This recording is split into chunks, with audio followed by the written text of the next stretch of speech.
दोस्तों, मध्य प्रदेश के भिंड जिले के एक छोटे से गांव करौली में बस्ती की आखिरी गली में एक मिट्टी का घर था।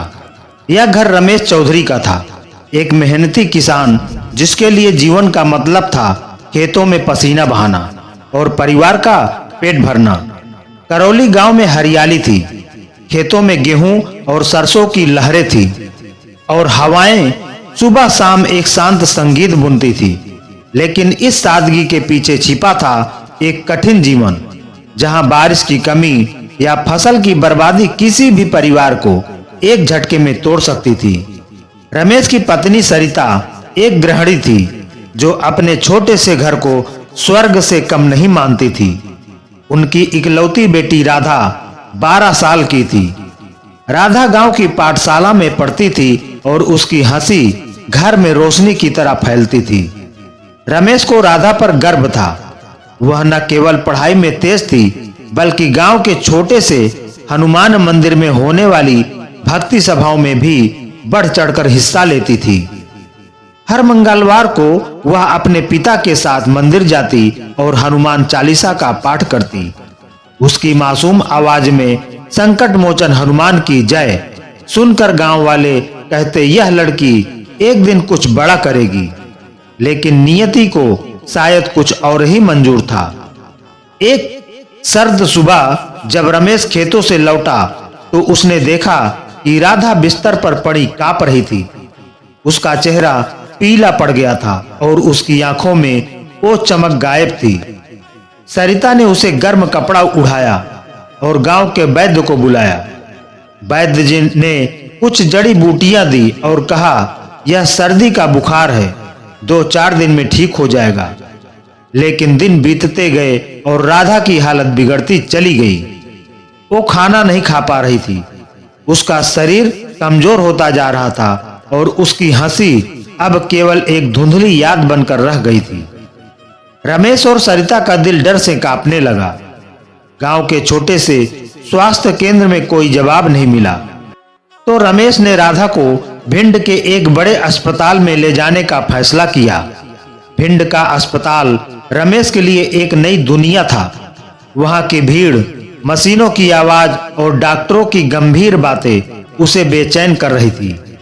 कई जांचों के बाद एक बुजुर्ग डॉक्टर ने रमेश को अपने केबिन में बुलाया। उसकी आवाज में एक अजीब सा ठहराव था। रमेश जी, आपकी बेटी को रक्त कैंसर है।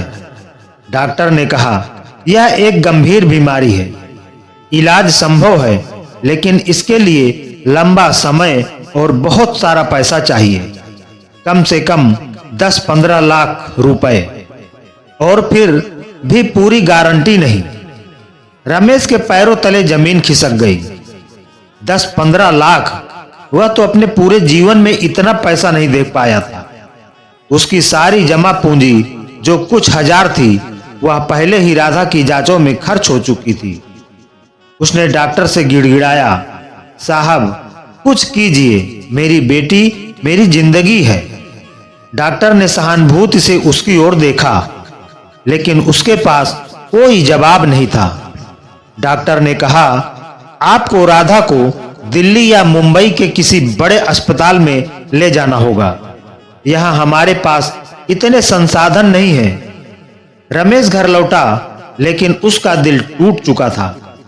सरिता रात रात भर रोती और रमेश चुपचाप आंगन में बैठकर आसमान को ताकता। वो सोचता, क्या मेरी बेटी को बचाने का कोई रास्ता नहीं?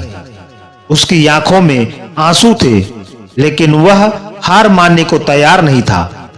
एक रात जब रमेश निराशा के गहरे सागर में डूबा हुआ था, गांव के बुजुर्ग पंडित रामदास उसके घर आए। रामदास करौली के हनुमान मंदिर के पुजारी थे। उनकी सफेद दाढ़ी और शांत मुस्कान में एक अजीब सा सुकून था। वो रमेश के पास बैठे और धीरे से बोले, रमेश, मैं तुम्हारी पीड़ा समझता हूं, लेकिन हार मत मानो। क्या तुमने दंदरुआ धाम के डॉक्टर हनुमान के बारे में सुना है? रमेश ने दंदरुआ धाम का नाम तो सुना था, लेकिन उसने इसे गांव की कहानियों का हिस्सा समझा था। दंदरुआ धाम भिंड जिले के महगांव तहसील में स्थित एक प्राचीन मंदिर था। जहां हनुमान जी को डॉक्टर हनुमान के रूप में पूजा जाता था। कहते हैं कि यहाँ की भूत और हनुमान जी की कृपा से असाध्य रोग भी ठीक हो जाते हैं। गांव में कुछ लोग दावा करते थे कि उनकी बीमारियां दंदरवा व धाम की भूत से ठीक हुई थी, लेकिन रमेश को यह सब अंधविश्वास लगता था। पंडित जी, क्या यह सच है? रमेश ने संदेह भरे स्वर में पूछा। रामदास ने मुस्कुराते हुए कहा, श्रद्धा और विश्वास के साथ जाओ रमेश। हनुमान जी संकट मोचन है, उनकी कृपा से कोई रोग असाध्य नहीं। मैंने खुद देखा है कितने लोगों के जीवन में चमत्कार हुए हैं। रमेश चुप रहा। उसका मन दो हिस्सों में बटा हुआ था। एक तरफ वो विज्ञान और डॉक्टरों पर भरोसा करना चाहता था, लेकिन दूसरी तरफ उसके पास अब भी कोई रास्ता नहीं था। उसने सरिता से बात की। सरिता ने आंसुओं भरी आंखों से कहा, अगर हनुमान जी में इतनी शक्ति है तो हमें कोशिश करनी चाहिए। रमेश ने फैसला किया कि वो राधा को दंदरवा धाम ले जाएगा। अगले दिन उसने सरिता और राधा को साथ लिया और ग्वालियर के लिए बस पकड़ ली। ग्वालियर से दंदरवा धाम की दूरी केवल 56 किलोमीटर की थी, लेकिन रमेश के लिए यह यात्रा आशा और निराशा के बीच की जंग थी। जब रमेश का परिवार दंदरवा धाम पहुंचा तो मंगलवार का दिन था। मंदिर परिसर में भक्तों की भीड़ थी। हनुमान जी की मूर्ति एक अलौकिक आभा बिखेर रही थी। यह मूर्ति देश में अपनी तरह की इकलौती थी। कहते हैं कि इसे लगभग 300 साल पहले एक पीपल के पेड़ के गर्भ से प्राप्त किया गया था। मूर्ति के चारों ओर फूलों की मालाएं थी और हवा में अगरबत्तियों की खुशबू तैर रही थी। रमेश ने राधा को गोद में उठाया और मंदिर के मुख्य द्वार की ओर बढ़ गया। राधा की हालत इतनी कमजोर थी कि वह चल भी नहीं पा रही थी। मंदिर के पुजारी, एक मध्यम आयु के व्यक्ति जिनका नाम था पंडित विश्वनाथ, ने उन्हें देखा और पास बुलाया। उन्होंने रमेश को भूति का एक छोटा सा पैकेट दिया और कहा, 7 मंगलवार तक यहाँ आओ, हनुमान जी की परिक्रमा करो और भभूति का सेवन करो। हनुमान जी के दरबार में अर्जी लगाओ। बजरंग बली की कृपा से सब ठीक होगा। रमेश ने भूत को हाथ में लिया। वो एक साधारण सी रात थी, लेकिन उसमें एक अजीब सी शक्ति का आवाज था। उसने पंडित विश्वनाथ से पूछा, ये भूति कैसे काम करती है? पंडित विश्वनाथ ने शांत स्वर में जवाब दिया, यह भभूति हनुमान जी की कृपा का प्रतीक है। इसे श्रद्धा से लो और अपने मन में कोई संदेह मत रखो। हनुमान जी तुम्हारी पुकार सुनेंगे। रमेश ने पहली परिक्रमा शुरू की। मंदिर के चारों ओर बने संकटाव्यूह चक्र यंत्र पर उसने फूल और चावल चढ़ाए। यह यंत्र एक प्राचीन ज्यामितीय रचना थी, जिसके बारे में कहा जाता है कि यह नकारात्मक शक्तियों को दूर करता है। रमेश ने मन ही मन हनुमान चालीसा का पाठ शुरू किया। नासे रोग हरे सब पीरा, जपत निरंतर हनुमत बीरा। उसकी आंखों में आंसू थे, लेकिन दिल में एक अजीब सा विश्वास जाग रहा था। पहले मंगलवार के बाद रमेश और सरिता ने देखा कि राधा को हल्का सुकून मिला। वो पहले से थोड़ा ज्यादा खा पी रही थी और उसकी आंखों में एक हल्की सी चमक लौट आई थी। यह छोटा सा बदलाव उनके लिए किसी चमत्कार से कम नहीं था। सरिता ने रमेश से कहा, लगता है हनुमान जी हमारी सुन रहे हैं। रमेश का मन अब दंदरवा धाम की ओर खींचने लगा। उसने फैसला किया कि वह अगले 6 मंगलवार भी नियम से मंदिर जाएगा। हर मंगलवार को वो राधा को गोद में उठाकर बस में बैठता, ग्वालियर से दंदरवा धाम की यात्रा करता और परिक्रमा पूरी करता। सरिता हर बार हनुमान जी के मंत्र ओम श्री हनुमंते नमः का जाप करती। इस दौरान रमेश की मुलाकात मंदिर में अन्य भक्तों से हुई। एक बुजुर्ग महिला जिनका नाम था कुसुमाबाई, ने अपनी कहानी सुनाई। वह कई सालों से एक अज्ञात बीमारी से पीड़ित थी, जिसका कोई इलाज नहीं मिल रहा था। डॉक्टरों ने उन्हें जवाब दे दिया था, लेकिन दंदरवा धाम की भभूति और 7 मंगलवार की परिक्रमा ने उन्हें नया जीवन दिया। कुसुमाबाई की आंखों में चमक थी जब उन्होंने कहा, हनुमान जी ने मुझे न केवल जीवन दिया बल्कि मेरे परिवार को भी जोड़ा। रमेश को कुसुमाबाई की बातों से हौसला मिला। उसने सोचा, अगर हनुमान जी ने इतने लोगों की मदद की तो मेरी राधा को भी बचाएंगे। छठे मंगलवार को कुछ ऐसा हुआ जिसने रमेश के विश्वास को और मजबूत कर दिया। राधा ने अचानक कहा, पिताजी, मुझे आज भूख लग रही है। यह सुनकर रमेश और सरिता की आंखें खुशी से भर आई। राधा, जो महीनों से ठीक से खाना नहीं खा पा रही थी, अब खुद खाने की इच्छा जता रही थी। उस रात सरिता ने राधा के लिए उसकी पसंदीदा खिचड़ी बनाई और राधा ने उसे बड़े चाव से खाया। रमेश ने देखा कि राधा पहले से ज्यादा बात करने लगी थी। वो मंदिर की परिक्रमा के दौरान अपने पिता से सवाल पूछती, पिताजी, हनुमान जी कैसे इलाज करते हैं? रमेश को इन सवालों का जवाब नहीं पता था, लेकिन वो पंडित विश्वनाथ से पूछकर राधा को समझाता। 7वें मंगलवार को रमेश ने राधा को फिर से भिंड के अस्पताल में जांच के लिए ले जाने का फैसला किया। वो डर रहा था, लेकिन उसके दिल में एक उम्मीद थी। डॉक्टर ने राधा की जांच की और जब परिणाम आए तो वह हैरान रह गए। रमेश जी, यह चमत्कार है, डॉक्टर ने कहा। राधा के रक्त में कैंसर की कोशिकाओं की संख्या में भारी कमी आई है। ऐसा होना असंभव था। रमेश की आंखों से आंसू छलक पड़े। उसने डॉक्टर के पैर छूने की कोशिश की, लेकिन डॉक्टर ने उसे रोक लिया। यह मेरा कमाल नहीं, यह उस शक्ति का चमत्कार है जिसमें आपने विश्वास किया, डॉक्टर ने कहा। रमेश की खुशी गांव में फैल गई। करौली के लोग राधा को देखने उसके घर आने लगे। कुछ ने इसे चमत्कार माना तो कुछ ने इसे संयोग कहा। रमेश का बचपन का दोस्त गोपाल, जो गांव का शिक्षक था, इस बात से सहमत नहीं था। गोपाल पढ़ा लिखा था और उसे अंधविश्वास पर गुस्सा आता था।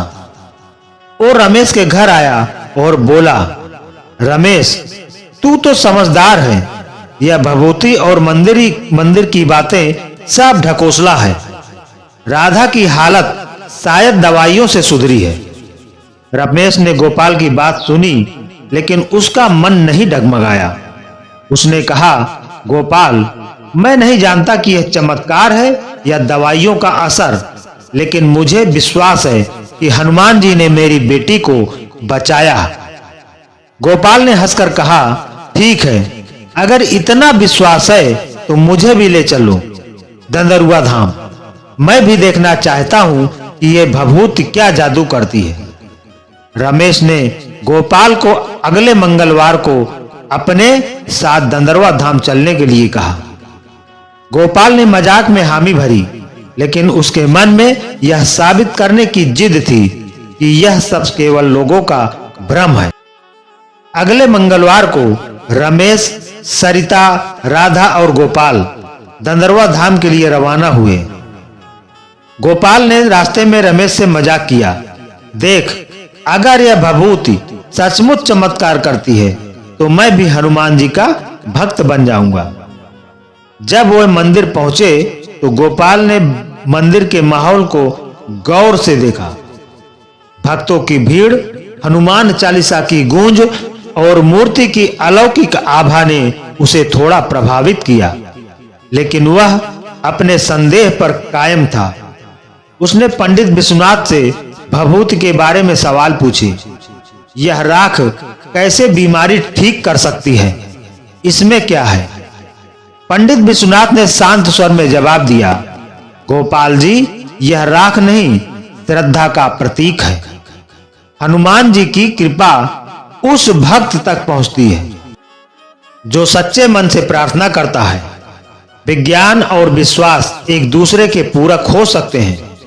गोपाल को जवाब पसंद नहीं आया। उसने सोचा यह सब बातें लोगों को बेवकूफ बनाने के लिए है, लेकिन उसने रमेश के कहने पर परिक्रमा पूरी की और भभूत ली। उसने भभूत को अपनी जेब में रख लिया, यह सोचकर कि वह इसे घर ले जाकर जांचेगा। कुछ दिन बाद गोपाल को अचानक तेज बुखार और कमजोरी महसूस हुई। गांव के डॉक्टर ने जांच की और कहा कि उसे टाइफाइड हो गया है। गोपाल ने दवाइयां शुरू की, लेकिन उसकी हालत बिगड़ती चली गई। वो बिस्तर से उठ नहीं पा रहा था और उसका परिवार चिंतित हो गया। एक रात जब गोपाल बुखार में तड़प रहा था, उसकी पत्नी ने उसकी जेब से दंदरवा धाम की भभूति निकाली।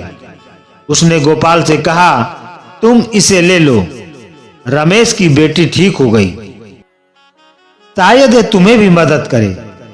गोपाल ने कमजोर आवाज में कहा, यह बेकार है, लेकिन उसकी पत्नी ने जिद की और आखिरकार गोपाल ने भभूति को पानी में मिलाकर पी लिया। उस रात उसे गहरी नींद आई।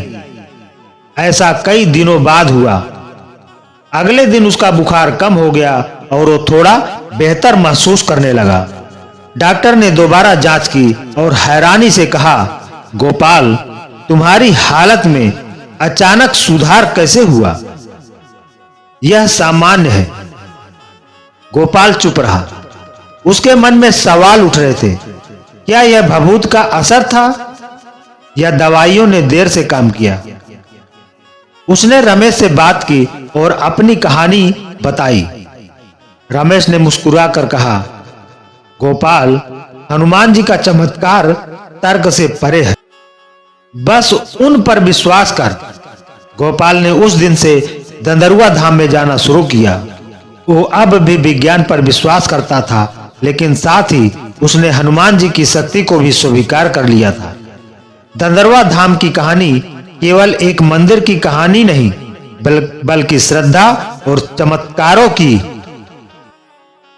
सैकड़ों साल पुरानी परंपरा की है। कहते हैं कि लगभग 300 साल पहले महगांव के एक गांव में एक पीपल का पेड़ था, जिसके नीचे गांव वाले पूजा करते थे। एक दिन एक साधु ने गांव वालों को बताया कि इस पेड़ के गर्भ में एक चमत्कारी मूर्ति है। गांव वालों ने पेड़ की जड़ें खोदी और वहां से हनुमान जी की नृत्य मुद्रा वाली मूर्ति मिली। यह मूर्ति गोपी वेश में थी, जो इसे देश में अद्वितीय बनाती थी। मूर्ति की स्थापना के बाद गांव में चमत्कार होने लगे, बीमार ठीक होने लगे और दंदरुआ धाम का नाम दूर दूर तक फैल गया। मंदिर के पुजारियों ने भभूत की परंपरा शुरू की, जो हनुमान जी की कृपा का प्रतीक थी। संकट व्यू चक्र यंत्र जो मंदिर के चारों ओर बना था, नकारात्मक शक्तियों को दूर करने के लिए बनाया गया था। दंदरुआ धाम का सबसे बड़ा उत्सव है बुढ़वा मंगल मेला, जो भाद्र मास के आखिरी मंगलवार को लगता है। इस मेले में लाखों भक्त इकट्ठे होते हैं और मंदिर रंग बिरंगे झंडों, फूलों और दीपों से सजा होता है। मंदिर में भक्त अपनी मनोकामना पूरी होने की कहानियां सुनाते हैं और हनुमान चालीसा की गूंज चारों ओर फैलती है। राधा अब पूरी तरह स्वस्थ थी। उसकी हंसी फिर से घर में गूंजने लगी और वह गांव की पाठशाला में अपनी कक्षा में अव्वल आती थी। लेकिन राधा के मन में एक नई आग थी। वो दंदरुआ धाम के गुरुकुल में शामिल हो गई, जहां वो वेद, पुराण और हनुमान चालीसा का अध्ययन करने लगी। गुरुकुल के आचार्य पंडित श्यामदास राधा की लगन से प्रभावित थे। राधा ने अपने पिता से कहा, पिताजी, मैं हनुमान जी की भक्ति को दुनिया में फैलाना चाहती हूँ। मैं चाहती हूँ कि हर बीमार व्यक्ति को दंदरुआ धाम की शक्ति के बारे में पता चले। रमेश ने अपनी बेटी की बात सुनी और गर्व से उसका माथा चूमा। उसने कहा, राधा, तुम्हें हनुमान जी ने चुना है, तुम जो चाहती हो वो करो। राधा ने गुरुकुल में एक छोटा सा समूह बनाया जो गांव-गांव जाकर दंदरवा धाम की महिमा का प्रचार करता था। वो बच्चों को हनुमान चालीसा सिखाती और बेचारे और बीमार लोगों को भभूत देती। उसकी मासूम आवाज और सच्ची भक्ति ने कई लोगों के दिल को छू लिया। राधा की सेहत में सुधार और गोपाल के परिवर्तन के बाद करौली गांव में एक नई आशा जागी थी। रमेश ने अपनी खेती में फिर से मेहनत शुरू की और उसकी फसलें अच्छी होने लगी। लेकिन नियति ने फिर से गांव की परीक्षा लेने का फैसला किया।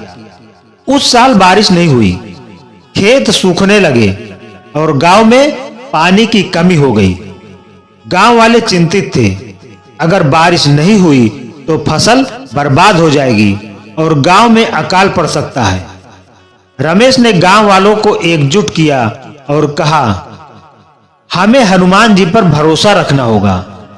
दंदरवा धाम में ने मेरी बेटी को बचाया, वो हमारे गांव को भी बचाएंगे। कुछ गांव वालों ने रमेश की बात मानी, लेकिन कुछ ने कहा, यह सूखा प्रकृति का प्रकोप है, भभूति से बारिश नहीं आएगी। गोपाल, जो अब हनुमान जी का भक्त बन चुका था, ने गांव वालों को समझाया, हमें विश्वास और मेहनत दोनों चाहिए। हम नहर से पानी लाने की कोशिश करेंगे और साथ ही दंदरवा धाम में प्रार्थना करेंगे। रमेश और गोपाल ने गांव वालों को साथ मिलाकर एक योजना बनाई। वह दंदरवा धाम में एक विशेष हवन और हनुमान चालीसा का पाठ करेंगे। राधा ने अपने गुरुकुल के समूह को इस आयोजन में शामिल किया। उस गांव के बच्चों को हनुमान जी के भजन सिखाए गए और गांव की महिलाओं ने मंदिर के लिए फूलों की माला बनाई। हवन का दिन आया। दंदरवा धाम में गांव वाले एकत्रित हुए। पंडित विश्वनाथ ने हवन की अग्नि प्रज्वलित की और हनुमान चालीसा की गूंज मंदिर परिसर में गा रही थी और उनकी आवाज में एक ऐसी शक्ति थी कि भक्त मंत्रमुग्ध हो गए। हवन के बीच में आसमान में बादल छाने लगे। गांव वालों ने आश्चर्य से ऊपर देखा। कुछ ही देर में हल्की-हल्की बूंदें गिरने लगी। पहले तो यह एक हल्की बारिश थी, लेकिन जल्दी ही तेज बारिश शुरू हो गई। भक्त खुशी से नाचने लगे। रमेश और सरिता ने राधा को गले लगाया और गोपाल ने आंखें बंद करके हनुमान जी को धन्यवाद दिया। पंडित विश्वनाथ ने कहा, यह हनुमान जी की कृपा है। आप सबके विश्वास ने यह चमत्कार किया। बारिश कई घंटों तक चली और गांव के खेत फिर से हरे भरे हो गए। नहर में पानी बहने लगा और गांव में अकाल का खतरा टल गया। गांव वालों ने इसे दंदरवा धाम का सबसे बड़ा चमत्कार माना। हवन के बाद रमेश ने पंडित विश्वनाथ से उनकी कहानी पूछी। विश्वनाथ ने मुस्कुराते हुए बताया कि वह भी कभी संदेही थे। मैं ग्वालियर में एक स्कूल में पढ़ाता था। उन्होंने कहा, मुझे मंदिरों और भूत भभूत पर विश्वास नहीं था, लेकिन मेरी पत्नी को एक गंभीर बीमारी हो गई थी। डॉक्टरों ने जवाब दे दिया था। विश्वनाथ ने बताया कि उनकी पत्नी ने दंदरुआ धाम की भभूति और 7 मंगलवार की परिक्रमा की थी। वो पूरी तरह ठीक हो गई। उन्होंने कहा, उसके बाद मैंने अपना जीवन हनुमान जी को समर्पित कर दिया। मैंने इस मंदिर में सेवा शुरू की और तब से मैंने अनगिनत चमत्कार देखे हैं। रमेश ने विश्वनाथ की बात सुनी और महसूस किया कि दंदरवा धाम की शक्ति हर भक्त की कहानी में छिपी है। बुढ़वा मंगल मेले के दौरान दंदरवा धाम में एक अनोखा मेहमान आया। उसका नाम था जॉन और वो एक अमेरिकी पत्रकार था। जॉन भारत की आध्यात्मिक परंपराओं पर एक किताब लिख रहा था। उसे दंदरवा धाम के चमत्कारों के बारे में पता चला और वह इसे अपनी आंखों से देखना चाहता था। जान ने मंदिर में रमेश और राधा से मुलाकात की। उसने राधा की कहानी सुनी और हैरान रह गया। उसने कहा, मैंने कई देशों में आध्यात्मिक स्थानों को देखा है, लेकिन यहाँ की श्रद्धा और विश्वास कुछ और ही है। राधा ने जान को भभूत दी और कहा, यह केवल राख नहीं है, यह हनुमान जी की कृपा है। इसे अपने साथ ले जाओ और जब भी तुम्हें जरूरत हो इसका इस्तेमाल करना। जान ने भभूत ली और मेले में भक्तों की कहानियां सुनी। उसने अपनी किताब में धनरुआ दाम को एक विशेष अध्याय दिया और उसकी किताब पूरी दुनिया में मशहूर हुई। जान ने बाद में रमेश को एक पत्र लिखा जिसमें उसने बताया कि भभूति ने उसके एक दोस्त की बीमारी को ठीक करने में मदद की थी। राधा की सेहत, गांव की बारिश और जॉन की कहानी के बाद रमेश ने एक सपना देखा। वो चाहता था कि करौली में भी एक हनुमान मंदिर बने जो धनरवा धाम की भक्ति का प्रतीक हो। उसने गांव वालों से बात की और सभी ने उसका साथ दिया। रमेश ने अपनी जमीन का एक हिस्सा दान किया और गोपाल ने स्कूल के बच्चों को मंदिर के लिए चंदा इकट्ठा करने में मदद की। राधा ने अपने गुरुकुल के समूह के साथ मंदिर के डिजाइन के योगदान दिया। पंडित विश्वनाथ ने मंदिर की नींव पूजा की और धनरवा दाम से भभूति लाकर मंदिर में रखी। मंदिर बनने में 1 साल लगा। जब यह पूरा हुआ तो गांव में एक बड़ा उत्सव हुआ। राधा ने मंदिर में पहला हनुमान चालीसा पाठ किया और गांव वाले खुशी से झूम उठे। मंदिर में एक छोटी सी हनुमान जी की मूर्ति स्थापित की गई। अगले बुढ़वा मंगल मेले में करौली गांव के सभी लोग धनरवा धाम गए। यह मेला पहले से भी बड़ा था। लाखों भक्त मंदिर में इकट्ठा हुए और हनुमान चालीसा की गूंज आसमान तक पहुंच रही थी। राधा ने अपने गुरुकुल के समूह के साथ एक भक्ति सभा का आयोजन किया जिसमें उसने गांव के चमत्कार की कहानी सुनाई। मेले के अंतिम दिन एक और चमत्कार हुआ।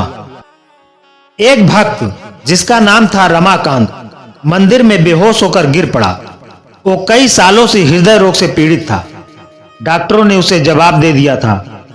पंडित विश्वनाथ ने तुरंत भभूति लाकर रमाकांत को दी और भक्तों ने हनुमान चालीसा का पाठ शुरू किया। कुछ ही मिनटों में रमाकांत की सांसें सामान्य हो गईं और वह होश में आ गया। भक्तों ने इसे हनुमान जी का आशीर्वाद माना।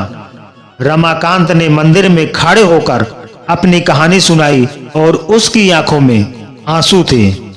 उसने कहा, मुझे नया जीवन मिला है। धनरवा धाम की शक्ति को कोई नहीं समझ सकता। धनरवा धाम आज भी लाखों भक्तों के लिए आशा का केंद्र है।